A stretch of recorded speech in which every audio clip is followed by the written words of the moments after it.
വൈവിധ്യമാർന്ന രുചിപ്പെരുമയുണ്ട് കുമരകത്തിന്. അതിലൊന്നാണ് കുടംപുളിയിട്ട special chicken കറി. മീൻ വിരോധികൾ പോലും സമ്മതിച്ചു പോകുന്ന രുചിയാണ് ഈ ചിക്കൻ വിഭവത്തിന്.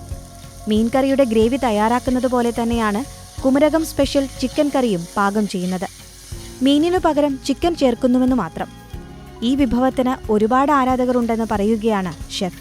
ഞങ്ങൾ കപ്പയുടെ കൂടെ വേറെ ഒരു വെറൈറ്റി ഐറ്റം എന്ന് പറഞ്ഞ് ഞങ്ങൾ കൊടുക്കുന്ന ഒരു സാധനം പുളിയിട്ട് വേവിച്ച ചിക്കനാണ്. ഗസ്റ്റിന് അത് വളരെ ഇഷ്ടപ്പെട്ട സാധനമാണ്. അത് സാധാരണ ഫിഷ് ഇടുന്നതിന് പകരം കുടംപുളിയിട്ട് മുളകും എല്ലാം കൂടി ചേർത്ത് മീന് പകരം ചിക്കനിട്ട് വേവിച്ച് കൊടുക്കും. അത് കപ്പയ്ക്ക് വളരെ താല്പര്യത്തോടുകൂടി എല്ലാവരും കഴിക്കുന്നുണ്ട് സാധനം.